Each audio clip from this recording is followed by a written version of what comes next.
Hello guys, कैसे हो आप सब लोग। आज हम क्या करने वाले हैं, हम इंट्रोडक्शन टू फाइनेंशियल मैनेजमेंट जो भी आपका मैंने फास्ट ट्रैक में 3 लेक्चर्स में कवर करा है उसका एक बहुत ज्यादा क्विक रिवीजन करने वाले, क्विक स्क्रिबल रिवीजन करने वाले।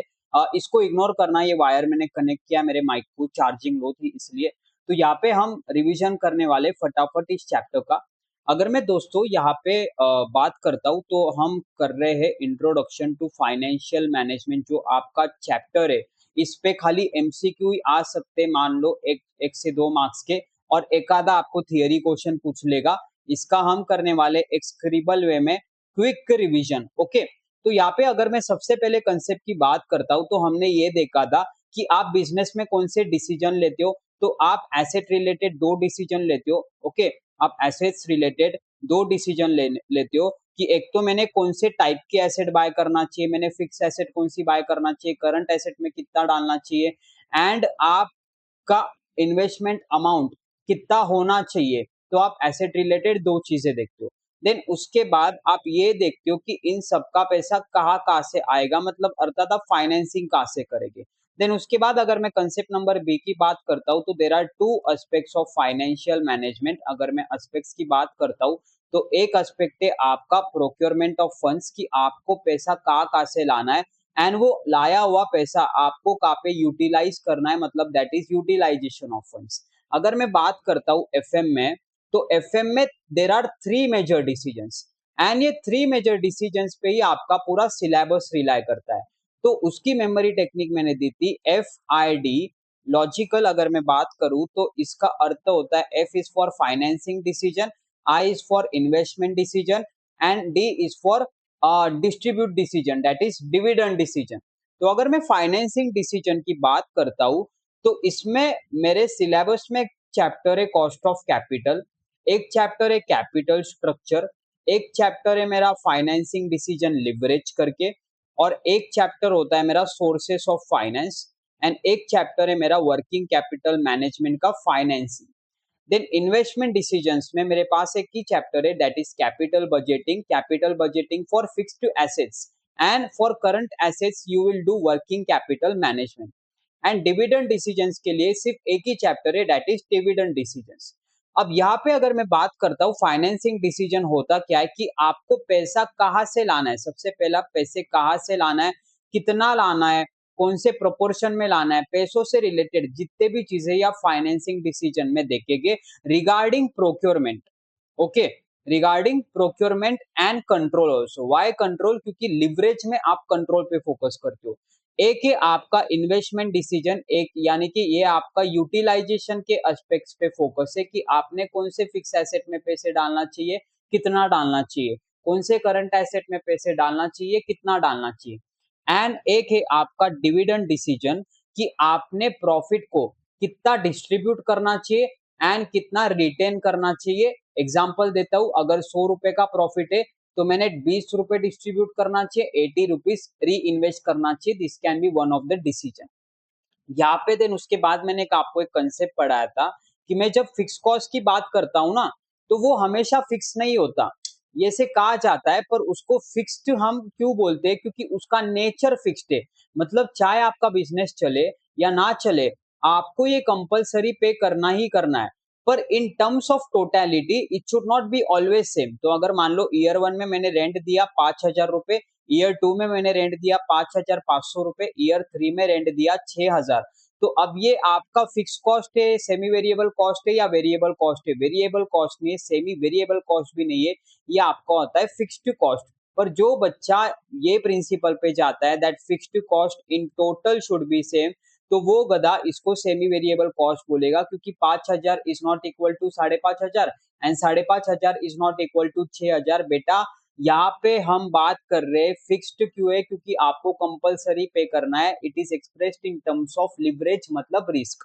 यहाँ पे हम नेक्स्ट चीज की बात करते हैं। हमने एक और कंसेप्ट क्या पढ़ा था, हमने ये पढ़ा था कि आपका जो ऑब्जेक्टिव है ना फाइनेंशियल मैनेजमेंट का, वो आपका होता है वेल्थ मैक्सिमाइजेशन। तो यहाँ पे मेरे पास 2 वर्डिंग्स है, एक तो मेरा है प्रॉफिट मैक्सिमाइजेशन एंड एक है मेरा वेल्थ मैक्सिमाइजेशन। ओके, तो यहाँ पे हम वेल्थ मैक्सिमाइजेशन पे क्यों फोकस कर रहे हैं, क्योंकि ये आप डायग्राम समझ लेना, ये आती है मेरी वेल्थ ओके, और ये आता है मेरा प्रॉफिट, ओके, एंड ये आते हैं मेरे फैक्टर्स विथ टाइम। तो यहाँ पे ये वाला और ये वाला यानी कि मिडल वाला सर्कल वेल्थ है, तो वेल्थ में प्रॉफिट इंक्लूडेड है एंड प्रॉफिट में फैक्टर भी इंक्लूडेड ही है, यानी कि वेल्थ में फैक्टर भी इंक्लूडेड है। तो यहाँ पे मैं अगर बात करता हूँ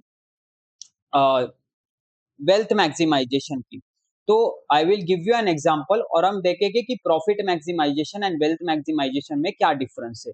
तो यहाँ पे मान लो आज मेरे पास एक ऑप्शन है कि मैं आउटफ्लो करूंगा से फॉर एग्जांपल 100 करोड़ का, और मुझे इनफ्लो आएगा ईयर 1 में, ईयर 2 में एंड मान लो ईयर 3 में, ठीक है। और मेरे इनफ्लोस की वैल्यू है फॉर एग्जांपल ईयर 1 में 50 करोड़ आएगा, ईयर 2 में मेरे पास 20 करोड़ आएगा एंड ईयर 3 में मेरे पास 60 करोड़ आएगा। अब अगर मैं प्रॉफिट मैक्सिमाइजेशन के हिसाब से बात करता हूँ तो मुझे ये दिख रहा है कि 100 करोड़ जा रहा और बदले में मेरा लगभग 130 करोड़ आ रहा, मतलब मैंने 30 करोड़ का फायदा करा। पर पर वेल्थ मैक्सिमाइजेशन बोलता है रुको रुको, ये आपका अप्रोच गलत है। अप्रोच क्यों गलत है? क्योंकि वेल्थ मैक्सिमाइजेशन का ये मानना है कि जैसे आपका time in number of years आगे बढ़ता है, ओके, वैसे ही आपका जो मनी है, पैसा, वो आपका विथ टाइम बढ़ते जाता है। तो ये जैसे मेरा टाइम का ग्राफ आगे बढ़ा, तो मेरा यहाँ पे ये जो फोर्थ ईयर में ना 1 रुपया 4 रुपया के बराबर है, क्योंकि यहाँ पे आपका एक कंसेप्ट है अपॉर्चुनिटी कॉस्ट का। Opportunity cost is nothing but the cost of forgone opportunity. मतलब अगर आज मेरे पास 20 लाख रुपए और मेरे पास एक ऑप्शन है कि मैं मेरे बिजनेस में इन्वेस्ट कर लूं, पर अगर मैं 20 लाख रुपए कहीं एफडी में डालू ना तो मुझे 12% आ जाएंगे, तो मुझे 2,40,000 रुपीज में इस पे कमा सकता हूँ। और मान लो बिजनेस में इन्वेस्ट करके प्लस हार्ड वर्क करके मैं कमा रहा हूँ 5 लाख रुपए, ओके, 5 लाख रुपए एवरी ईयर, ठीक है। अच्छा मैं आपको एक मिनट, और मान लो बिजनेस में करके हार्ड वर्क करके मुझे आ रहा है, ठीक है, 5 लाख रुपए एक साल का रिटर्न। तो यहाँ पे मुझे 5 लाख रुपए नहीं, मेरा नेट रिटर्न कितना होगा पता है क्या? 5 लाख रुपए जो मैंने कमाए प्लस मैं क्या नहीं कमा सक रहा हूँ क्योंकि यहाँ पे मेरे पैसे लॉक है, तो मुझे ये भी माइनस करना पड़ेगा एंड इसका आंसर आएगा 2,60,000 रुपए। तो फाइनेंशियल टर्म्स में मैं इन्वेस्ट करके बिजनेस में ज्यादा कमा, तो आपका इसी लॉजिक के हिसाब से, क्योंकि आपके पैसों की एक अपॉर्चुनिटी कॉस्ट होती है, तो यहाँ पे प्रॉफिट मैक्सिमाइजेशन ये बोल देता है कि 30 करोड़ का प्रॉफिट है। पर वेल्थ मैक्सिमाइजेशन बोलेगा आपको ये 50 करोड़ को ईयर 1 पे लाना पड़ेगा, आपको ये 20 करोड़ को ईयर 1 पे लाना पड़ेगा एंड आपको ये 60 करोड़ को ईयर 1 पे लाना पड़ेगा, मतलब एज एट फर्स्ट डे लाना पड़ेगा। तो इसी इसके लिए आपको कैलकुलेट करना पड़ता है प्रेजेंट वैल्यू ऑफ मनी। मान लो आपका फैक्टर है 12%, तो आपको कैसे कैलकुलेट करना है? मैंने आपको एक शॉर्टकट दिया था कैलकुलेट करने के लिए। तो पहला स्टेप क्या है बेटा, आप परसेंटेज को नंबर में कन्वर्ट करेंगे, परसेंटेज अपॉन 100 करेंगे, आपका आएगा नंबर का फॉर्मेट। देन आप इसमें ऐड करेंगे +1, देन आप करेंगे 1 डिवाइडेड बाय ये वाला आंसर जो भी आएगा इक्वल टू, राइट, ये इसका फैक्टर आएगा इक्वल टू इसका फैक्टर आएगा इक्वल टू इसका फैक्टर आएगा, है ना। देन यहाँ पे आप, मैं आपको एक ये क्वेश्चन सॉल्व करके ही दे देता हूँ ना, है ना। यहाँ पे ईयर 1 है मेरे पास, ओके, यहाँ पे चलिए सॉल्व करते। यहाँ पे मैं 4 कॉलम बनाता हूँ, ईयर 1 2 3। इनफ्लो कितना आ रहा है रे भाई? इनफ्लो कितना आ रहा है? ऊपर की फिगर्स कितनी है मेरी? 50 20 और 60 करोड़ है।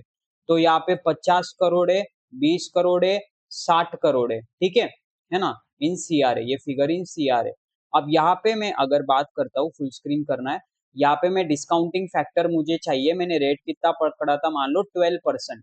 और यहाँ पे मेरे पास मुझे लाना पड़ेगा present value of inflow, okay. तो यहाँ पे मुझे कैलकुलेट करना है, मैं आपको करके दिखा देता हूँ साइमल्टेनियसली। कैलकुलेटर पे आता हूँ मैं यहाँ पे, तो मैंने करना है 12 डिवाइडेड बाय 100, ओके, +1, तो ये आ गया मेरा 1.12। अब मुझे करना है 1.11 डिवाइडेड बाय 1.12, एंटर करूंगा, ये पहले साल का फैक्टर आएगा 0.892, ओके, 0.892, एंटर करूंगा 0.797, ये आ गया मेरे दूसरे साल का फैक्टर एंड ये मल्टीप्लाई करूंगा तो ये करूंगा मैं 0.711। अब ये इनफ्लो को मैं मल्टीप्लाई करूंगा डिस्काउंटिंग फैक्टर से। अब इंटरप्रिटेशन भी मेरे साथ फटाफट बोलना, 50 करोड़, एक साल के बाद का 50 करोड़ मेरा आज का 44 करोड़ 60 लाख रुपीज है, 44.6 करोड़ है। ओके, 2 साल के बाद का 20 करोड़ मेरा आज का कितना है बेटा, आज का है मेरा 15.94 CR। Okay, 15.94 CR। और 3 साल के बाद का 60 करोड़ मेरा आज के डेट पे वैल्यू होता है 42.66 करोड़। ओके, इन तीनों का एडिशन करूंगा, कितना आएगा इसका, 44.60 plus 15.94 plus 42.66, that gives me 103 crore. Okay, यानी कि 103,20,000, मतलब 1,03,20,000 माइनस मेरा आउटफ्लो कितना हो रहा था, मेरा आउटफ्लो हो रहा था, कितना आउटफ्लो हो रहा था रे मेरा, एक मिनट, मेरा आउटफ्लो कितना था, मेरा 100 करोड़ था। एक मिनट, यहाँ पे कुछ लिखते वक्त गलती हो गई मेरे से।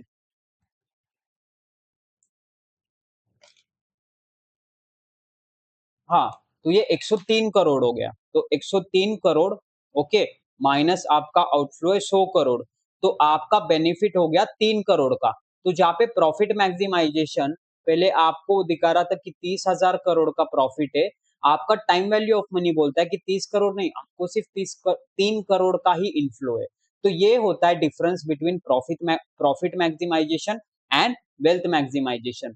देन मैंने एक और आपको कंसेप्ट बोला था कि अगर आपको वैल्यू ऑफ फर्म निकालनी है, तो अगर आप एक जनरल वे में सोचते हो, तो जो फर्म जो बहुत ज्यादा काबिल है, आपके financing, investment and dividend decisions को आप जितना अच्छे से ले सकते हो, ऑब्वियसली उसका वैल्यू ज्यादा बढ़ेगा। तो ऐसे कहा जाता है कि value of a firm is nothing but function of financing decision, investment decision and dividend decision. ये एक एक्सप्रेशन हो गया। पर मैं अगर value of firm in rupees की बात करता हूं, तो आपको ये पता होना चाहिए कि मेरे फर्म में जो फाइनेंसिंग है वो दो तरीके से हो सकती। एक तो मैं इंटरनल सोर्सेस है मेरे पास, या फिर एक है मेरे पास एक्सटर्नल सोर्सेस। अब इंटरनल सोर्सेस मतलब क्या, कि सर मैंने खुद का पैसा लगा लिया, तो एक हो गया मेरा सेल्फ कैपिटल। देन एक हो गया मेरा इक्विटी शेयर का कैपिटल। एंड एक्सटर्नल सोर्स का पैसा मतलब मैंने डिबेंचर इशू कर दिए, या मैंने लोन उठा लिया, या वॉटेवर। तो इंटरनल में क्या, इंटरनल में आप अपॉर्चुनिटी कॉस्ट लूज कर रहे हो, एक तो अगर आपका खुद का पैसा है, या फिर अगर आपने इक्विटी से पैसे लाया है, तो आप कहीं ना कहीं ओनरशिप को डाइल्यूट कर रहे हो। पर यहाँ पे एक्सटर्नल का अगर आपका पैसा है ना, तो आपके पास ऊपर बर्डन हो जाएगा फिक्स पेमेंट का, फिर अगर आपका बिजनेस नहीं भी चला फिर भी आपको मैंडेटरीली ये देना पड़ेगा। तो यहाँ पे आपको डिपेंड करता है कि आपकी फर्म कौन सी है। आपके फर्म में इंटरनल का पैसा है, अगर आपकी फर्म में पूरा इंटरनल का पैसा है, तो हम उसको बोलते हैं unlevered firm. And now what is why unlevered, क्योंकि लिवर्ड का मतलब होता है कि आपके फर्म में रिस्क है, पर यहाँ पे आपके पास रिस्क ही नहीं है, अर्थात आपकी पूरी एक तो इक्विटी वाली फर्म है, या खुद का कैपिटल इन्वेस्टेड है। पर आपकी फर्म रिस्की नहीं है क्योंकि इसको बाहर का फिक्स पैसा नहीं देना है। पर अगर मान लो आपकी फर्म है लीवर्ड फर्म, मतलब आपके इसमें रिस्क इन्वॉल्व है, तो अर्थात आपके पास इक्विटी प्लस डेट दोनों भी है। रिस्क क्यों है आपकी फर्म का, क्योंकि अगर आपके ऑपरेशन चले नहीं चले, आपके पास फिक्स्ड कॉस्ट है जो आपको कमिटमेंट वाइज फिक्स बेसिस पे करना ही करना। तो अगर मैं यहाँ पे वैल्यूएशन की बात करता हूँ, तो मैं पहले अनलीवर्ड फर्म की निकाल देता हूँ। तो हम इक्विटी फर्म की पहले वैल्यू निकाल देते। ये आता है आपका number of shares, okay, into market price पर शेयर। तो यहाँ पे अगर मान लो 100 शेयर से आज के डेट पे रिलायंस इंडस्ट्री के पास, और अभी फिलहाल आज का क्लोजिंग प्राइस है 450 रुपए। तो 450 इंटू 100, यानी कि ये हो गया मान लो से 45,000। तो 45,000 rupees is the value of Reliance limited, अगर उसमें पूरा इक्विटी का पैसा है।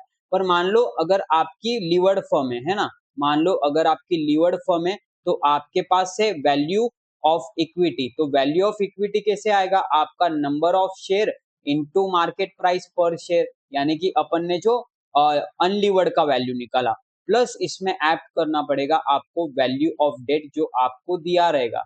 तो अर्थात मैं ये भी बोल सकता हूँ कि value of levered firm is nothing but value of unlevered firm plus risk, यानी कि डेट। तो आई होप ये भी कंसेप्ट आपका रिवाइज हो गया है। उसके बाद सर मैंने एक और कंसेप्ट क्या देखा था, वेल्थ मैक्सिमाइजेशन को हम कैसे कैलकुलेट करेंगे।